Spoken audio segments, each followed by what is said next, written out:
So Manchester United take on Wolves in the Premier League with the chance to continue Ralph Rangnick's unbeaten start. It don't feel like it. As Manchester United manager, this is the preview. Let's get into it.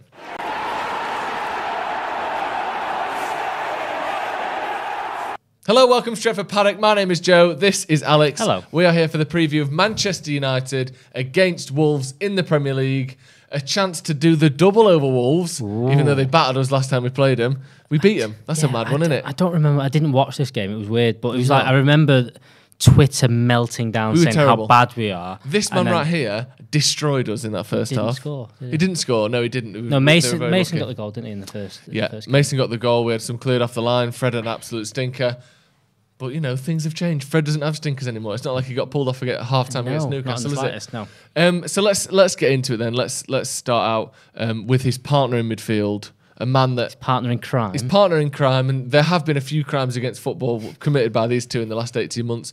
But the game against Burnley was not one of them. No. Arguably his best game for Man United, certainly his best game this season. Scott McTominay was excellent the other night. Can he carry that on? That's my question with him.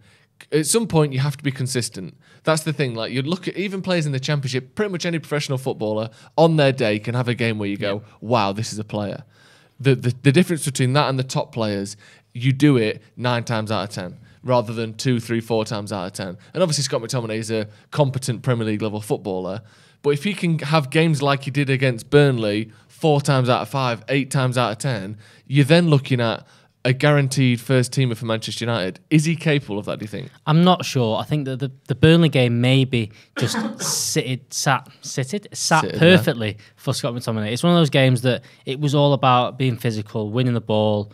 And you've seen Scott McTominay, he's very good at that. He's tall, strong kind of player, fits well in that. And then it wasn't a kind of technical game. You know, Burnley aren't the best footballing team and things like that. You weren't having to be better than that way. But he did well. He stepped up. He got the goal. I think he could have had. I mean, the keeper's pulled off 2 very good saves. He could have had a hat trick of goals from outside the box. Shots. He did really well in that. Again, him and Fred always seem to be, when they're given maybe the license to go a little bit further forward, not have a free roll, but can go and press in different places, can go and get into the box, can go and try and score goals, can always have better performances. The problem is that I don't think you can play Matic and McTominay every game of the week. You definitely can't play Fred and Matic every game of the week. So you end up getting both of them playing together, and then it's kind of 50-50. And you've seen the limitation of Scott McTominay dropping in between the centre-halves and helping out there. I don't think he's technical enough for that. You've seen the limitations of Fred doing that, giving the ball away so many times this season and last season. So you kind of caught in between the two. You end up playing both of them. You end up, again, I think that's what Ollie wanted. Ollie wanted more rounded centre midfield, doesn't want specialists in there. He didn't want one further forward, one further back. He wanted this box-to-box thing. Whether that changes under Rangnick, I don't know. But, you know, I'm not too sure how he continues on with it. But at this moment in time, I think he had a good performance. He did better in the second half for Newcastle, even though I don't think many people had great performances. But you know, maybe McTominay's the one that has the consistent run in there now. It's mad though, isn't it? We sort of go back and forth. Like, Fred looked really good against Palace and then pretty good against Norwich and then awful against Newcastle. McTominay, not great, and then excellent against Burnley. This is the problem with him. And I don't want to sit here and criticise a player after he's just had a great game. But it's almost like, when you're at school and the teacher's going, this is the thing, I know you're a capable lad. I know you can do it. That's why it hurts so much. Because I know how good you can. That's McTominay. This is why it hurts so much, because he can put performances like that in where he's a menace at both ends. He's pushing people. Like the one where he sets up Ronaldo, he's shoulder to shoulder with the Burnley player, and he basically pushes him over, puts Ronaldo through on goal. Like, that's the sort of thing that Fred just can't do that. He is physically incapable. You know, he's not big enough to do that. He got bodied by, who was it, Gray for Leicester. Like, McTominay can do these things that not everyone can do. But then he'll have 6 weeks where most of the games are average. Do you think this is, for me, been the problem since Sir Alex, probably, is you've had players like Small and Jones who in times have looked good, But you always go, do you know what? If they had a partner next to them, they'd be really good. Same thing maybe with Lindelof, even maybe with Harry Maguire. You'd go, he is good. If you had someone better next to him, he'd look better. Same with some of our forwards, Martial's good. If he had the service, he'd be really good. You know, and all these, it seems like it's always, can we get someone else in there to help out these to make them a bit better? Instead of just going, do you know what? It's him. It's you need to be better. Instead of just getting the best player, it's not like we've not said that about Ronaldo this season coming in. And yes, he's not. Maybe people have said maybe he's not at the level he should be, or he's not linking up play. Whatever you can criticise Ronaldo at, he's still scoring 14 goals, and you're not going, do you know what? If he had the service, he'd do better, because sometimes he just has to do it himself, and just has to create the chances himself. Yeah, top players don't rely on everyone else being better than them. No, and same Paul Pogba, prime example again. If someone would do the defensive work for him, he'd be a world class. We can't have Liverpool don't have players that if he plays, they do well. It's the same. They kind of get away with it with Van Dijk in the centre half department, but they've got the Van Dijk in there. We've not got that player. Yeah. Same thing with City. It's not if you have De Bruyne playing, that means Aguero used to score goals. It was never that. It was always he'd score goals, he'd assist, and that's where United used to be. And now it's sort of if he plays, if we get him playing well, then that person will play well. And that's kind of we're always waiting for the piece to unlock everyone else, when really probably it's the players that are actually just not performing that aren't good enough. Absolutely, that's the problem. Looking forward a little, but I say looking forward. The last 8 games, United are unbeaten. Basically, since Ole got sacked, we haven't lost. Now, looking forward, how long can that continue for? Because we saw a graphic before looking at the teams that had won the most points in the league this year, not this season, this year. Scary. United are behind Arsenal on that. Yeah. Which is mad considering we're not that far behind them now, and we finished second last season and they finished 10th, wherever it was, wherever they finished. So it's pretty interesting. United's last 12 months haven't actually been as great as we would like. Obviously, we've had a manager sacked in that time, so we know it's not been that good. But an 8-game unbeaten run isn't too shabby, is it? Especially when you consider, like I said, teams like Arsenal have actually got more points than us. Yep. The games and the performances haven't been great, but it's nice that you can take a bit of pressure off Rangnick with the fact that we haven't lost a game yet, isn't it? Yeah, I mean, the big thing is we've not been conceding that many goals. We've still had the odd one. The Burnley one was kind of, I think, just switching off after we'd scored the third, and you can kind of let them off with that a little bit, but you can't excuse the Newcastle goal. But maybe it's just because we're conceding less goals, and that's the thing, is you're always going to be there or thereabouts when you don't concede many goals, and that's kind of the worry with Wolves. We'll get on to Wolves in a second. They're not conceding many goals, which kind of worries me a little bit. But the unbeaten run, it's a strange situation United are in at the minute in where we are in the league. There's these games in hand that I think by the looks of things, and more postponements maybe this weekend, it's going to be a strange season. There's going to be games in hand all the way through. But we can kind of, if we win the next few games, we're pushing top 4. And we had a look at Chelsea. Chelsea we're 11 points behind them with 2 games in hand. They play City, Liverpool next. It's one of them. If we have a good run of results, them games in hand come in, we win them. They have a cup run. All of a sudden, you're now touching 3rd place. Otherwise, but we can also, I saw a few things saying, if United don't pick up in the next few weeks, you're looking at a worse season than under David Moyes. I was going to say, we're only 6 points ahead of Wolves. So that's the kind of thing at the minute. This run we're on now has to continue. And yes, it is a relatively simple run. Wolves isn't going to be easy, but it's a relatively simple run. But if we don't win them, it goes back. But if we do win them, you're starting to look past just 4th place, you're looking at 3rd place and things like that. I don't think we're going to get anywhere. We're not going to get anywhere near the top 2. I think that definitely not. They're going to run away with it, kind of thing.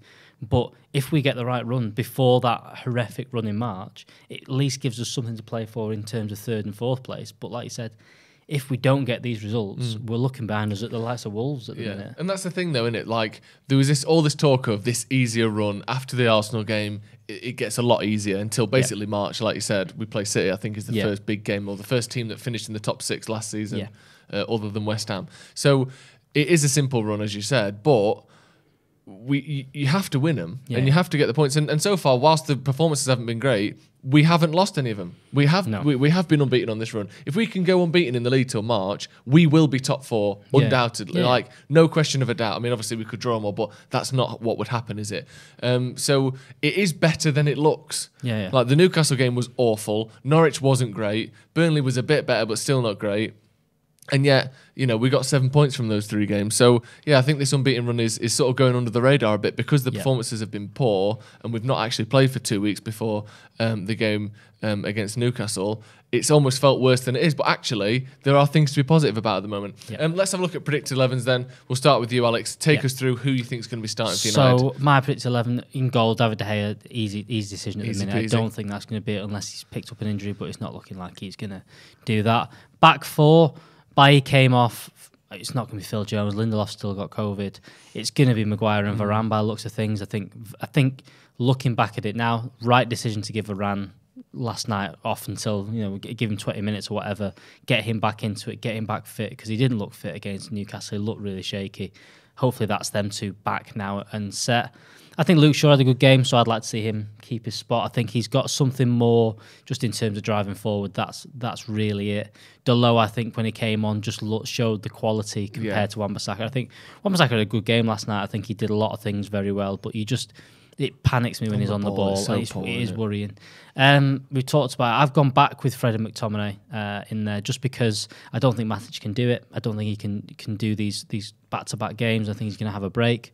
Yep. I don't see anyone else coming in. I think Donny van de Beek not getting a start at all, and not even coming on. He brought Dalot on as an attacking midfielder instead of van de Beek. Yeah, which is a bit worrying. It doesn't look good for Van der Beek getting any minutes. And then I've gone with Rashford and Sancho. I think Sancho again had a really good game. I liked how he played. I think he's getting into that. I wouldn't be surprised if they're switched because I think Sancho and Shaw kind of work very well. I think Rashford just for legs. Maybe Bruno comes back in, but I think that maybe doing that.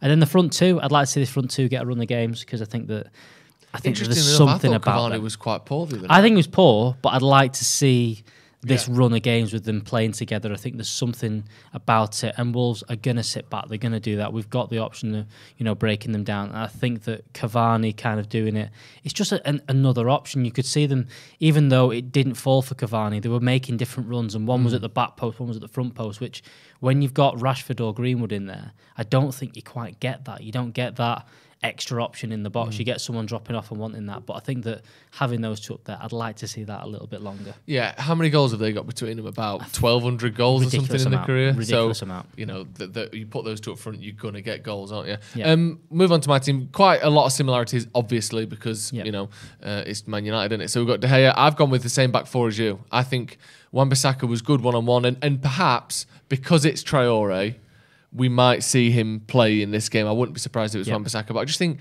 on the ball, in the build, the balls, like the amount of times where Maguire would clip a ball out to him, where Shaw takes it down on his chest, simple, plops it onto the floor, makes a pass. Wan-Bissaka's chest puts it back up in the air, and then the next touch is a volley up the pitch because he's being closed down.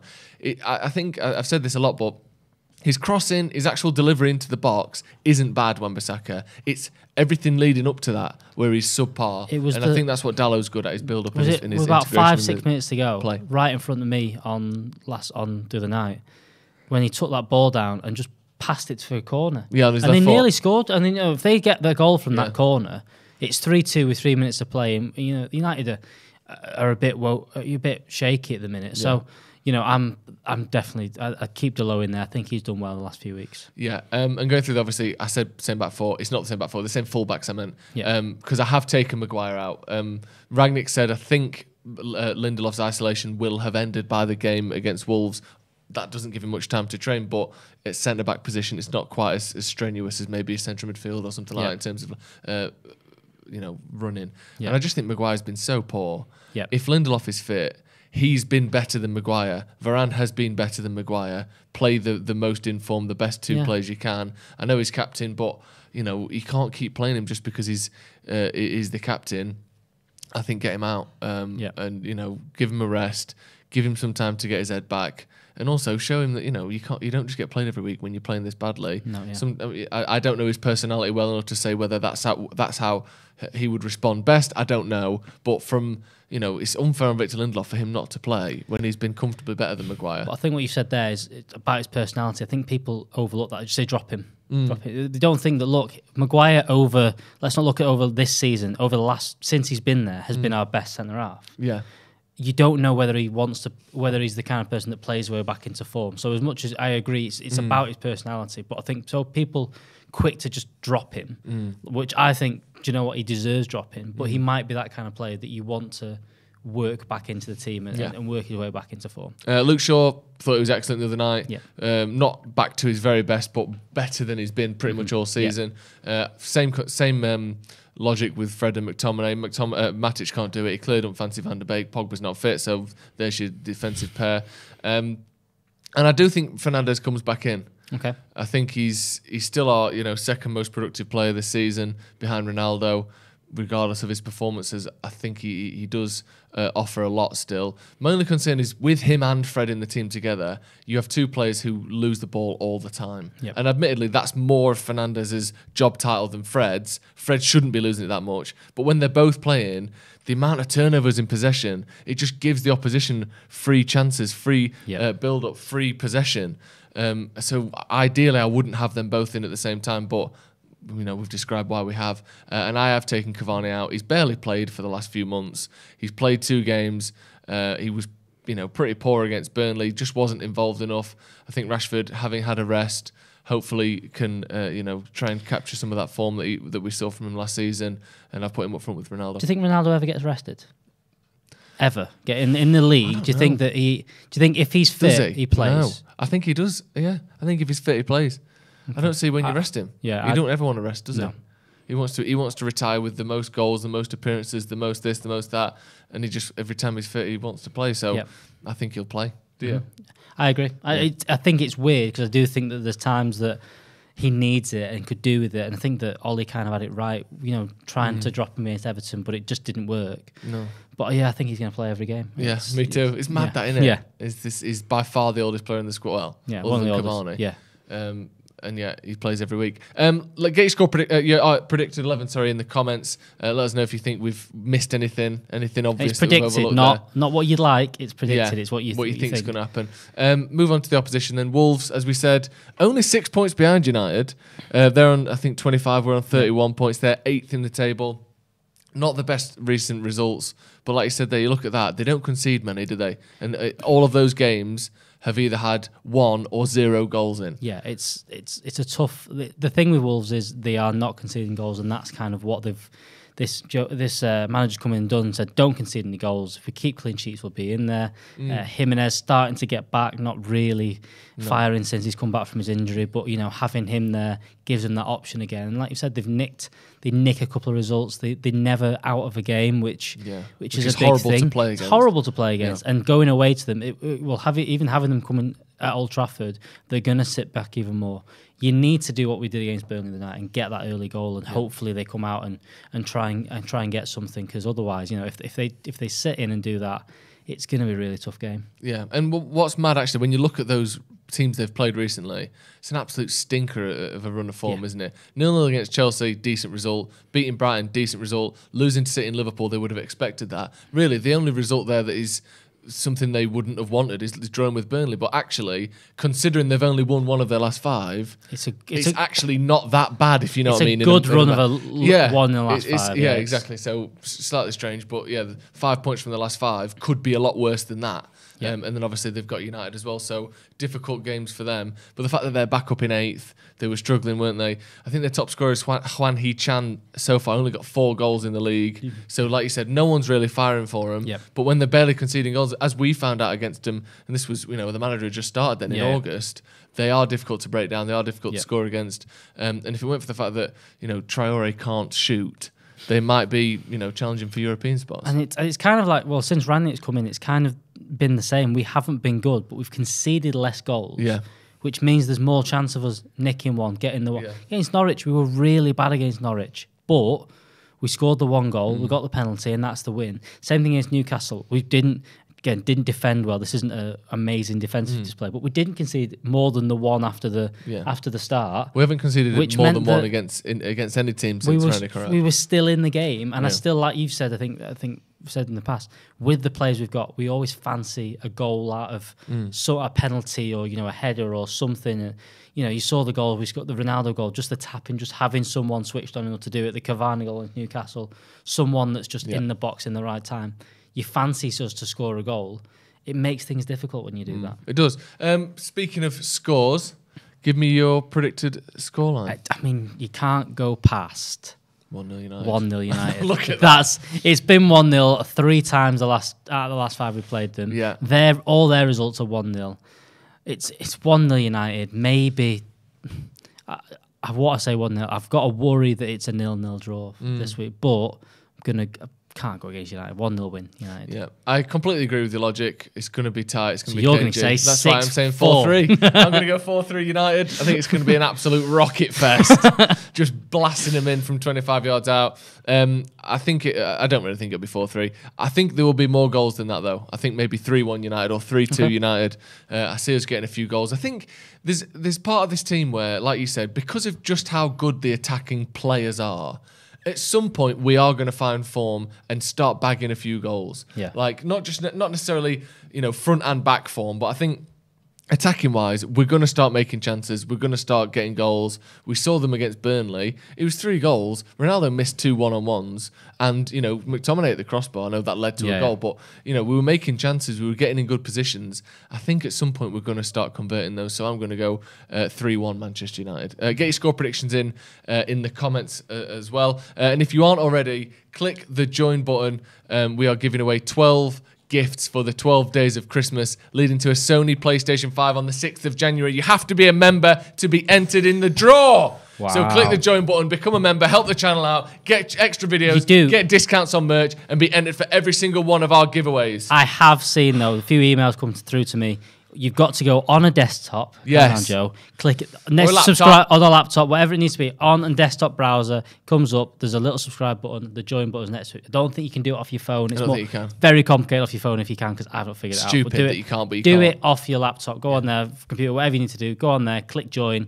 That's how you need to do it. Yeah, click the join button and become a member, and you'll be entered automatically for all of the remaining 12 days of Paddock. Thank you very much, Jonas. Thank you, Alex, for coming on.